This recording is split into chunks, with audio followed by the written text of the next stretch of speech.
our goal is to bridge the gap between industry, government, and academia. We want students to be able to find jobs and careers after they graduate. We want military folks to be able to find jobs and careers after they're out of the military. And then obviously we want folks in the industry to be able to find you guys, because y'all are some skilled folks. You're spending your time here getting your degree, and we want to make sure that we bridge that gap between all of those different things. As a vice president of emerging leaders, I lead the 40 and under group, so there's a lot of folks that are in this organization that range from various different ages, but I like to spend time with the younger folks like myself. And we do all kinds of different events. Every single month we do a different event. I just did this presentation a couple of weeks ago. We do technical discussions, and so things like this happen all the time with AFCEA, so we'd love for you guys to learn a little bit more about the organization. We'll have a booth outside later on with some info about the organization as well. We also do a huge conference. About 4,000 people visit from all across the country in December at the JW Marriott. If you're a student, you can get in super cheap. And it's really, really awesome because they talk about some of the emerging trends in technology around cybersecurity as it pertains to government and national security. Really, really cool stuff. As for myself, I've spent the last 6 years or so doing IT and cyber recruiting, working for an organization that literally is kind of like the sports agents for IT professionals. It's my day job to help IT professionals find their next gig, and I don't get paid by those folks, I get paid by the companies that do it. So it's a really fun job. I build a lot of really cool networks, and it's my job to make sure that your resume looks good, your experience looks awesome, and everything like that. So getting into today's agenda, let me back up. We're going to talk about how things have changed, the modern landscape of job hunting. It's different than it was, 10, 15 years ago, 20 years ago, 5 years ago. We're going to talk about how to build a strong resume. We're going to talk about what recruiters like myself think when they're looking at your resume. We're going to talk about the process and everything there, and then how AI is impacting the hiring process today too. AI is impacting everything. I'm sure you guys are aware. It's a huge factor when it comes to applying for jobs. And then we're going to talk about some actionable takeaways that you guys can take. I also will give you guys my contact info. If y'all want to send me your resume, I can review it, give you some tips and tricks from there personally as well, and I'll share that info at the end.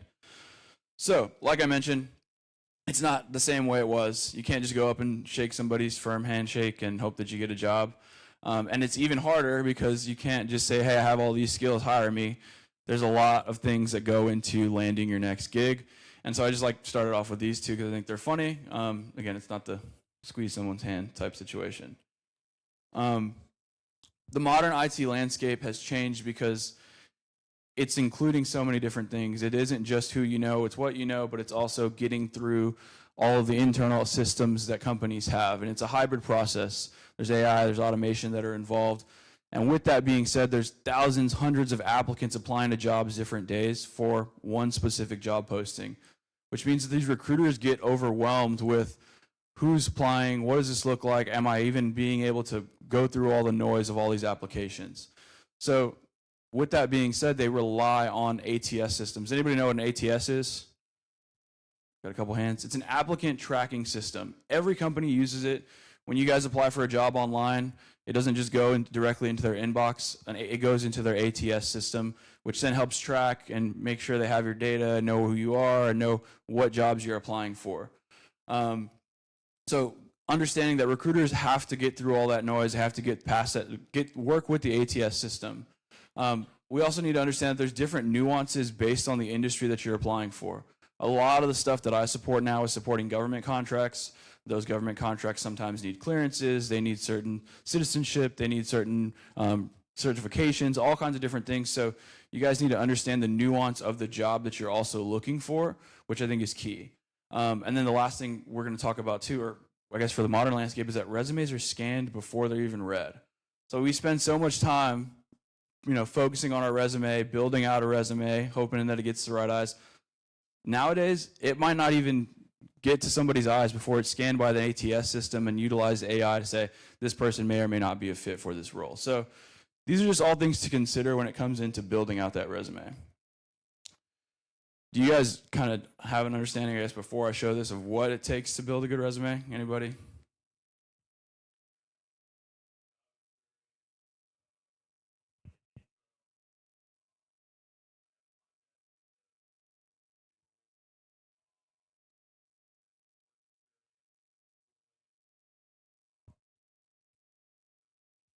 It's all great stuff, 100%. I think fundamentals matter, and those are all the things that go into it. When I say fundamentals matter, I mean formatting your resume for the ATS, understanding, hey, this isn't just going to somebody's eyes immediately, this is going into their ATS system. So formatting it for that, meaning do it in reverse chronological order, have your work experience, have the things that you're most proud of at the very top. Put it in that order, and don't have a super long resume. I think I've seen a ton of resumes and people want to put every single thing that they've ever done, said, or seen. They're not going to spend the time to read a 5 or 6 page resume. Keep it 1 to 2 pages, and then keep it consistent. The formatting, don't do different formats, don't do different fonts. Keep your formatting the same. A big thing that most people don't realize is that writing for impact is such a huge deal. Don't just write your experience. Don't just write, oh, I worked with this technologies.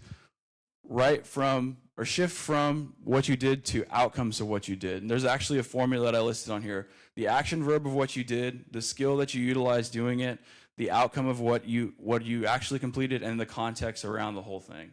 So instead of just saying, I worked within network security, saying that you worked within network security to provide some sort of outcome for that, and provide the context around that as well, how it helped the overall business or how it helped the overall project that you supported, because that means there's a lot of value there in that.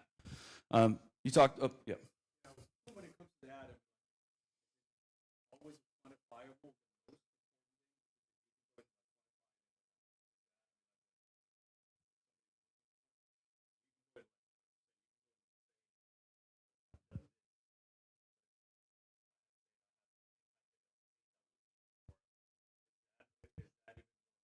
100%. If you can bring in facts and data and numbers, that is going to stand out so much more of saying, hey, I impacted a network that had 8,000 users, like you said. That's something that's very tangible, that when a recruiter or when a hiring manager is seeing, they can see, okay, this is the size and the scope as to which they were supporting and what they were doing.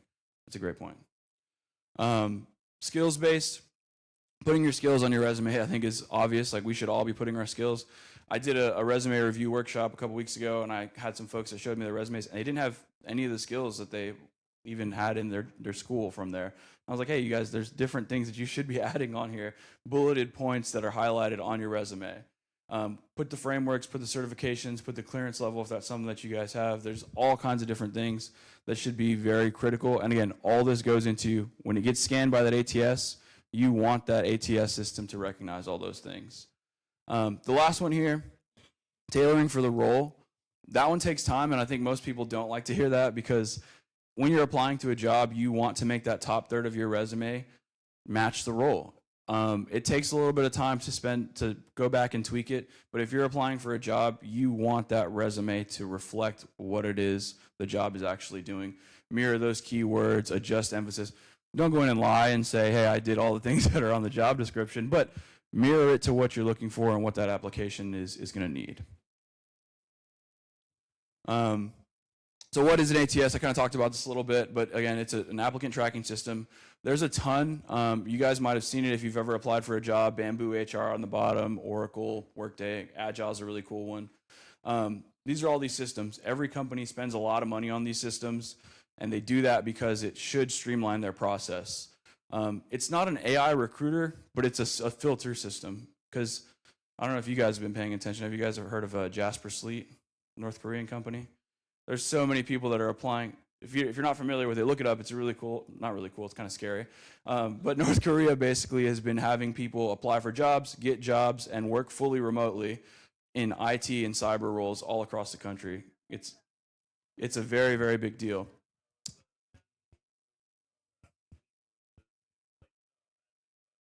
Yeah, it's actually one of the screening questions we're doing now. It's funny. But essentially, there's so many fake candidates that are applying to jobs all the time. They need some sort of a screening and a filtration system to kind of ensure, hey, is this a real candidate, yes or no? That's that first level of defense. So with that being said, they're going to utilize filters, they're going to find keywords, they're going to find job titles. Like, these are all things that you have to consider getting past at ATS. If you've ever applied for a job and you put your resume in and then it asks you to put in all your work experience as well, so I have a little meme here, and you're like, why did it ask me to do that? It's because sometimes the ATS is having a hard time seeing all the stuff on your resume, and that goes back into formatting and some of the other things that I talked about earlier. So 4 best practices: use standard settings like we talked about, experience, skills, education, have all that stuff listed on there very, very clearly. Don't use tables. I've seen people where they put everything in like a table with columns and rows. Sometimes the formatting will get messed up and a recruiter will not even see it and it won't get past that ATS. And again, your whole goal here when you're applying for this job is to actually get that resume in front of somebody's eyes so that they can see your work experience, see the projects that you've done, see everything that you've been working on. So don't do tables, don't do headers and footers, just kind of keep the plain text in there, I think is the best way to do it. Match terminology and keywords with the job postings. We talked about that, customizing that top third. In your summary, on the top of your resume, you want to put that you're applying for a job that's specific to what it is that you're applying for. If it's a cyber role, you want to highlight that you're a cyber professional getting into that gig. What else? PDF is okay. Word doc is better. I think it is definitely better. The text is there better. It doesn't mess up some of the formatting. I've seen people when they put, programming languages like C++, C#, for whatever reason in a PDF, the ATS will read it strangely and it won't even recognize some of those things. So I'd say when you're applying for a job, put it in a Word doc. It just makes it so much easier for the recruiter and the hiring manager to see. Okay, this is my favorite one because it kind of surprises people. As I said earlier, we spend so much time building out our resume. We want to customize it. We want to make sure it looks super good. The average recruiter takes 6 to 10 seconds to get their first impression on what you look like. I saw a bunch of heads pop up. 6 to 10 seconds. It's that quick.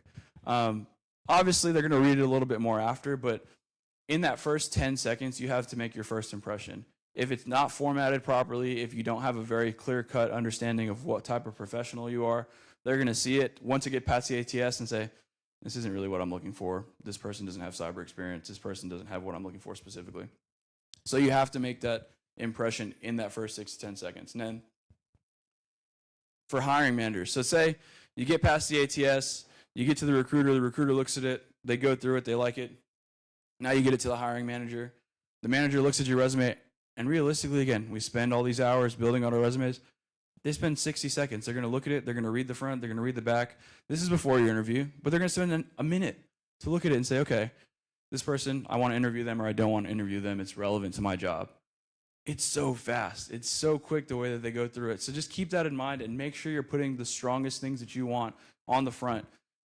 Put what you're proud of. If it's a specific project that you worked in school, put that at the top. If it's skills that you've learned in different classes and courses you've taken, put that at the top because you want to make that impression. Get their attention very quickly with that.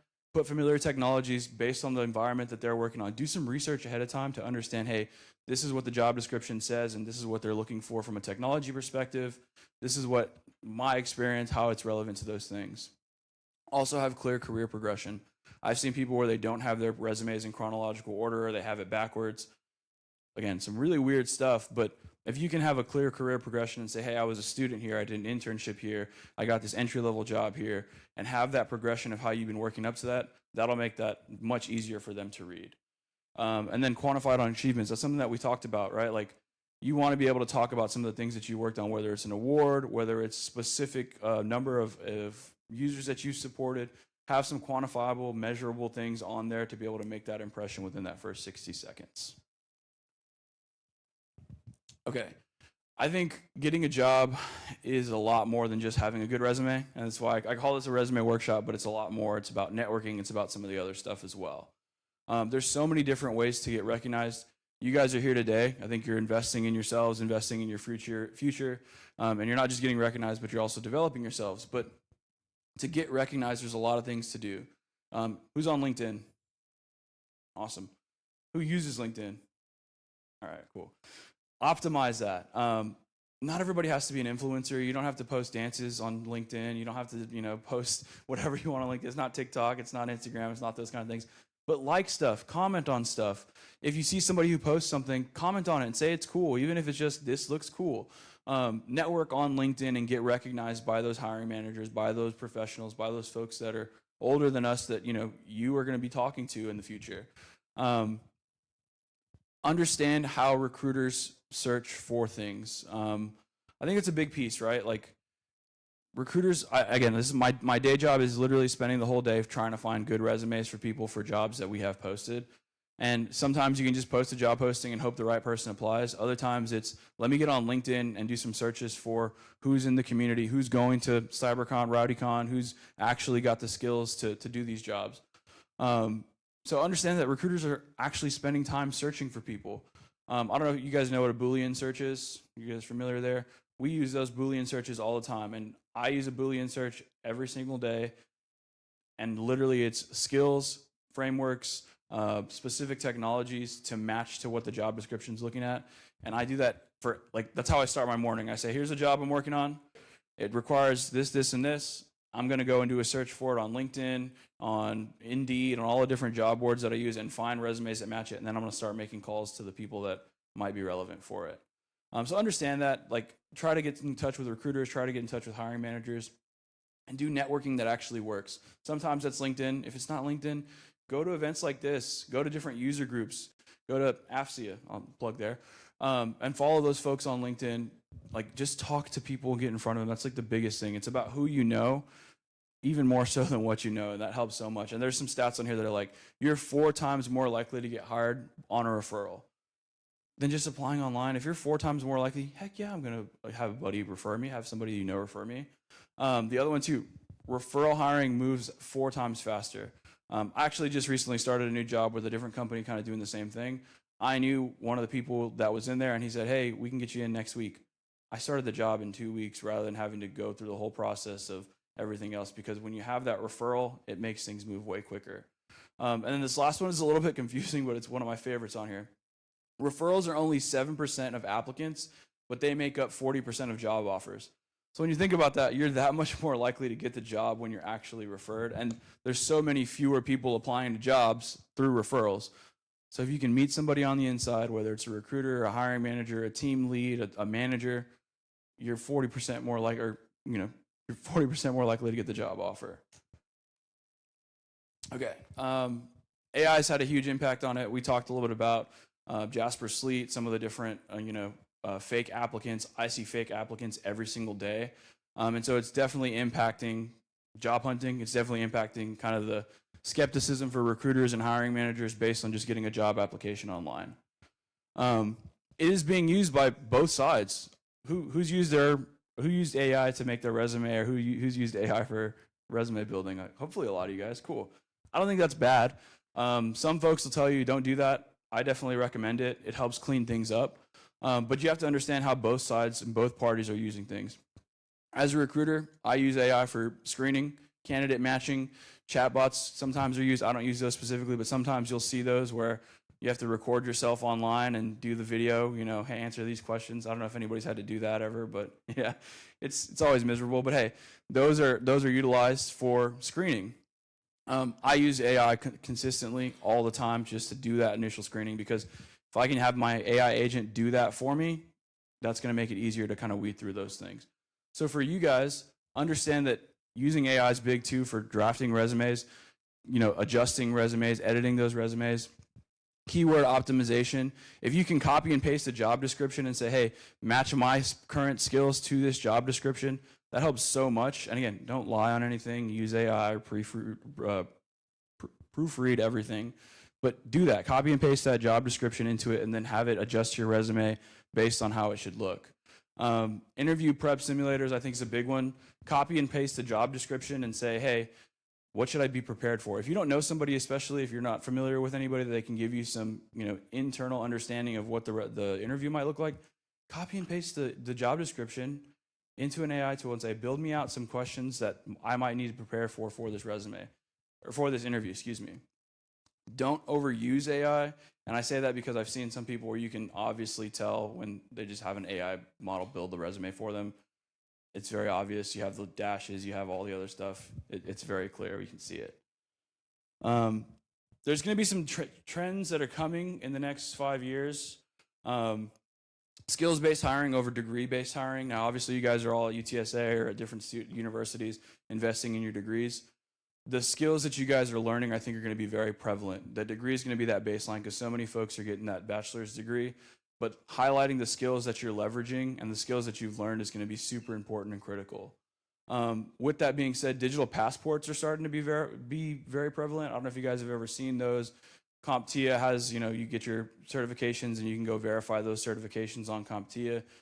Basically just a passport of saying, hey, these are all of my credentials and things that I've seen and things that I've been able to get verified in. AI-assisted interviews and assessments, that's a tool that I use consistently as well, where we're sending assessments out to folks, ensuring that they're not, looking off screen, that they're not going out and opening different tabs, and even doing pre-screening interviews for them. Again, I don't necessarily love that, but it's just part of the job to improve efficiency for companies. Increased demand for cyber, AI, and data talent. You guys, you're investing in yourselves. That's why you're here. What's up?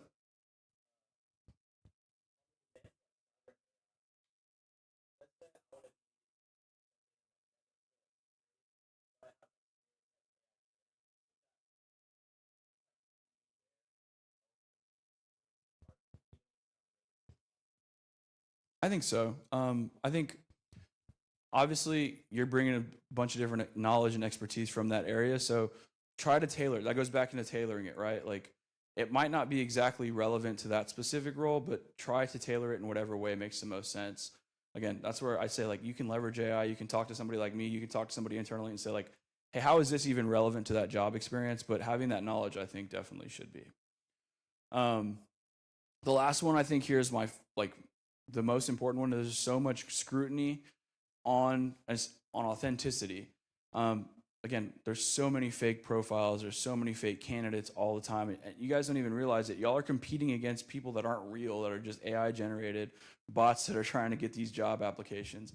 So that's where the networking comes in. That's where it comes into having to have that human piece of it, because recruiters like myself, managers, are all super skeptical and is this a real person? Is this an authentic human being who's actually applying to this job? Some actionable takeaways for you guys. Update your resume with those outcome-based bullets. Write what you've done, how it impacted not just the technology, but the overall business or the overall project that you did. Again, don't just highlight the technology, highlight the outcome, highlight the skills that you used from the technology and the outcome that came out with it. Again, optimize your LinkedIn, network, connect with me, connect with other folks, comment, do all the things on LinkedIn that you can to get noticed there. Use AI as a tool, not as a crutch, and then network intentionally. I think that's the biggest piece. You guys are all here today investing your time in this, hopefully meeting some new folks. Make sure to follow up with them. Make sure to continue to keep in touch with them and be intentional with how you're spending your time. It's not just a matter of showing up and shaking somebody's hand and then never talking and following up again. Continue to follow up, continue to build your own brand, and then that'll all help when it comes to the resume, the job application journey, and everything there. Thanks, guys. This is my LinkedIn. If anybody does want to connect with me on LinkedIn, you can barely see my email on there as well, but it's just emerging leader at Alamo AFCEA. If you guys sent me a message on LinkedIn, if you guys want to send me your resumes, please do, just so that you guys are aware. And if y'all are okay with it, let me know on the Teams message or on the LinkedIn message. What I do with those resumes is I go and I upload those into our ATS. And what that does is that gives our recruiters access to find jobs for you guys. And so that basically would open it up to where if I have a customer here in San Antonio at any of the businesses that I support that is looking for a cybersecurity professional, we have that resume on hand that we can reach out to, and if it matches. So again, there's my LinkedIn info. Send me a message, send me your resumes, and I'm happy to connect with you guys, and we can talk more. Does anybody have questions around anything else? Yeah.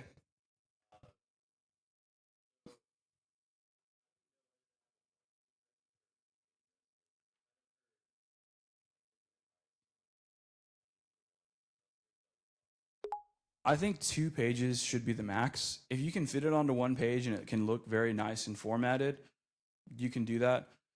So many people, I think, they think paper resume, right? Like my dad always said that, like, oh, you want to go in with your resume, you want it to look clean, you want it to be on cardstock. It's like, well, realistically, when I'm applying to a job now or when I'm sending my resume out, it's not really ever going to be on paper. Most of the time, it's going to be digitally sent. So as long as it looks good and clear on formatting, even if it is 2 pages, I think that that's perfectly fine. Just make sure that it flows. Again, and when you guys send me your resumes, like I'll be able to provide some feedback on it. It might take me some time. Obviously, there's a big group of you guys in here, but give me the weekend, give me up till next week. I can get back with you guys on some feedback on that stuff.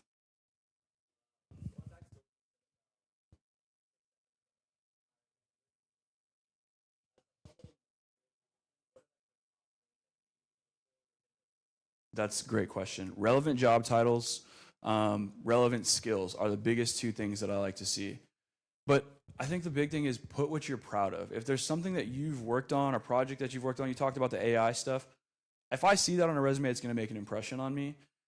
But then right after I have that first initial impression, I'm going to see, okay, well, where did he work? What did he do? So the job titles and the skills are the two biggest things as a recruiter that I always look for from the beginning. I saw another hand. Oh, yeah.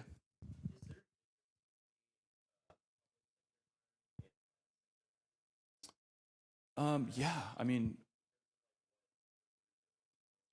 so in the public sector, again, I support a lot of government contract stuff, a lot of federal government contracts. Those are very, very big on certifications. And the reason that is because the government will put out, you have your labor category requirement, and that labor category requirement says you need 6 years of experience with a Sec Plus and a secret clearance.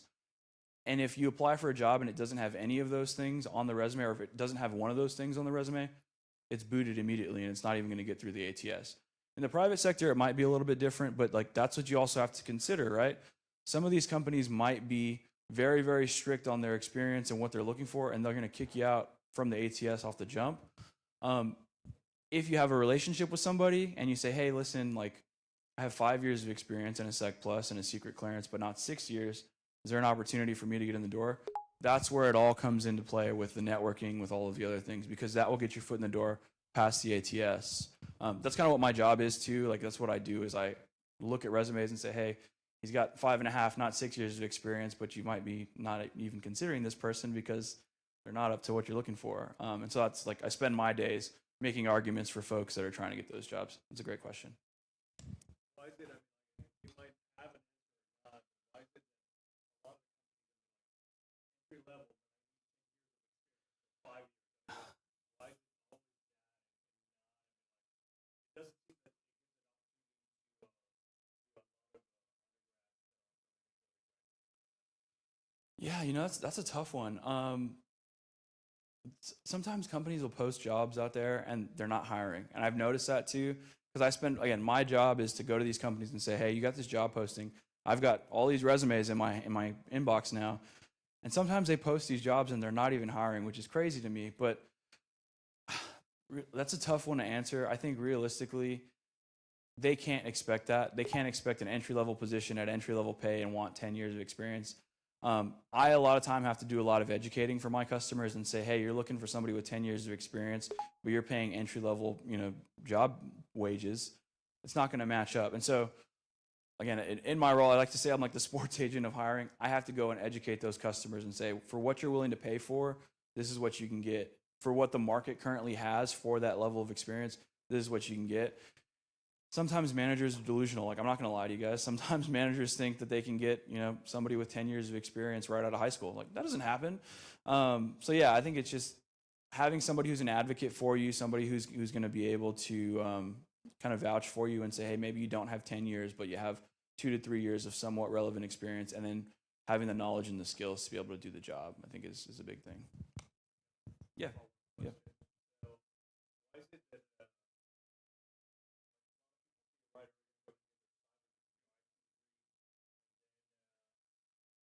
go to get like I know that AFCEA, they're Mm-hmm. so they're going to go and push you to get all the certifications. So a lot of people will go before they graduate, they have 5, 6 certifications, but they never even had an internship or no experience. They go into the job market and now you're beyond. You don't even have all these certifications. You don't even know what they do, and then you want to go in and get a job at 90,000, 120,000, and then all of a sudden you cannot provide a job. They don't have the working experience. Exactly. All right, so I'm going to say something that most people don't want to hear, and I had this conversation at my last resume workshop. Sometimes you have to get your foot in the door any way possible. I always talk with folks, and it's like, oh, I want to be a pen tester right out of college. It's like saying you want to go to the NBA after playing JV basketball. It's a different thing. It's hard. There's a lot of people who want to do it, but there's not that many job openings for it. So it's a matter of getting your foot in the door any way you can and then upskilling while you're there. he talked about, a network role, having AI experience. Sometimes you might have to do that. And I always recommend people just do anything you can to get your foot in the door. People will say like, oh, go do help desk. And you're like, I don't want to do help desk. It's not what I signed up for. It's not what I spent all this time in college learning. But sometimes that's the way that you get your foot in the door. And once you're actually in there, that's how you can get and continue to go and continue to network, continue to upskill, and show some of your value there. Again, I know most of you guys don't want to hear that because you're here, you're spending a lot of time and money and effort on getting your degree, but sometimes you just have to get in the door some way, and then it takes a year, 2 years. And I tell people this, especially if you don't have any working experience, go do that for 6 months, go do something to get your foot in the door for 6 months, and then go find your next gig with that working experience that you have. Yeah.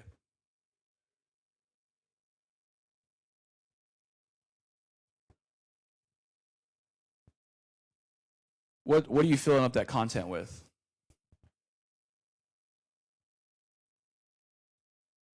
Cool. So school projects, different things that you've worked on. The funny thing is I've had people ask me like, somebody said they worked at Canes, and I was like, should I put this Canes experience on my resume? What do you think? That's a real question. What do you guys think? Yeah? It shows that you can hold a job, that you're responsible enough to actually can go up.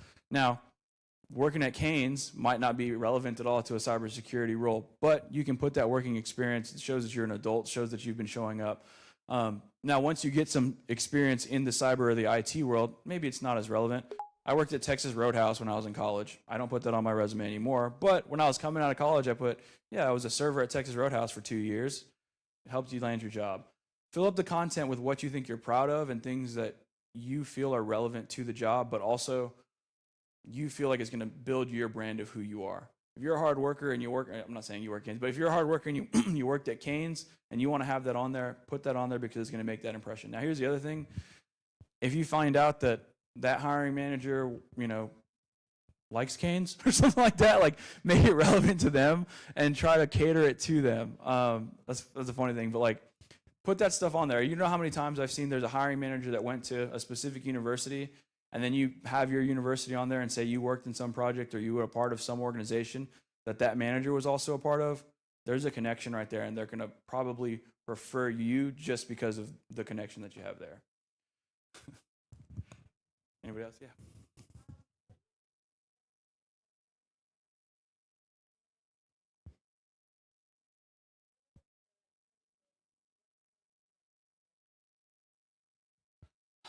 I think the skills is probably more important. I'll be honest with you. A lot of times I see resumes that have some of the projects that have been worked on, and I look at the skills more so. I look at the skills that you utilize in those projects, specifically for school projects. If it's a working experience and you can put the outcomes as to what you did, then it's relevant. But I think just for me, my preference and most recruiters' preference, they're going to look at the skills. Yeah.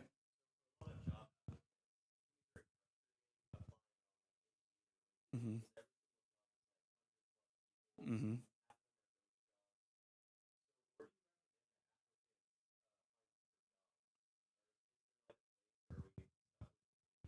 Yeah, no, that's a great question.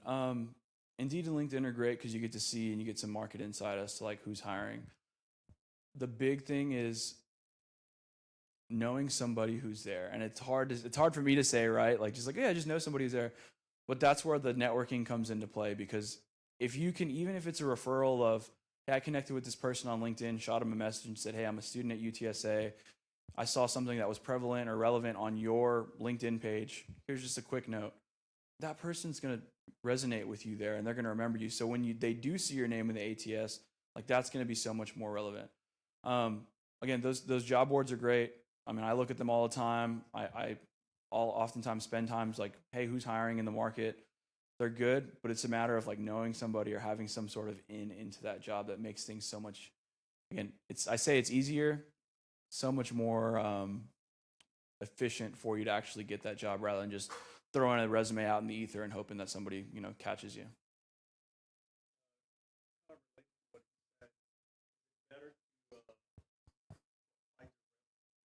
Mm.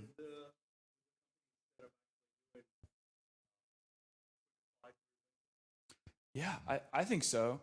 I think there's different avenues. Like example for with what I do as a third party vendor, I tell people, hey, send me your resume, and I will get that resume into that inbox for the hiring manager. Versus if you just apply on Indeed, it's going to go into their ATS. It's going to go to the Indeed ATS. Indeed now has the data from your resume. Which, by the way, I didn't say this. Don't put your address on your resume. I see a lot of people do that. I don't recommend it. You're putting your resume into an ATS, and it's going to go into a database somewhere. If you're cool with having your address on there, cool. That's not for me. But that being said, right, it goes into that ATS through Indeed. Sometimes they're not even going to see it.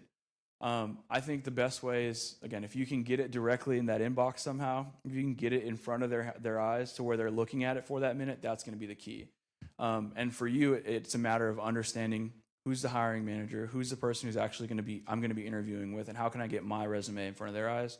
Sometimes that'll be Indeed. Sometimes that'll be a LinkedIn message, like hopefully you guys sent me a bunch. Sometimes that's, applying directly on their website, but it varies from company to company. There's no real key answer for every place. It just kind of depends.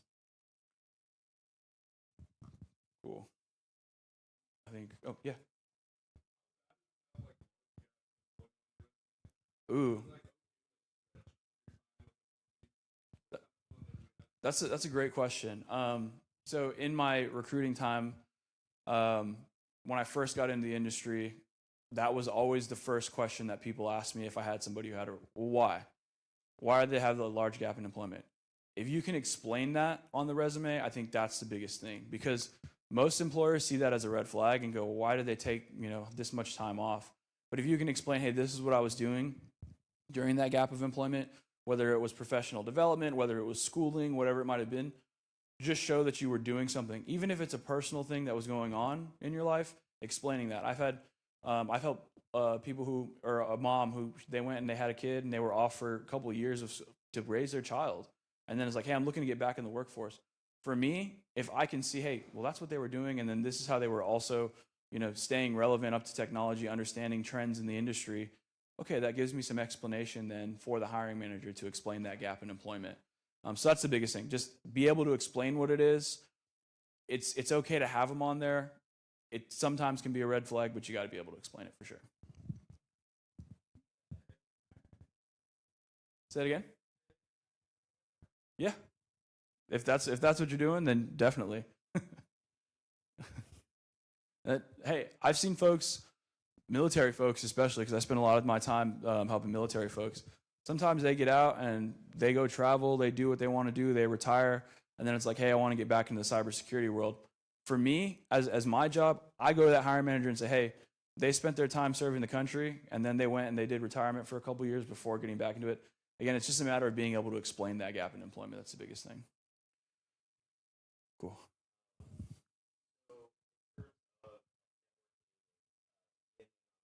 Mm-hmm.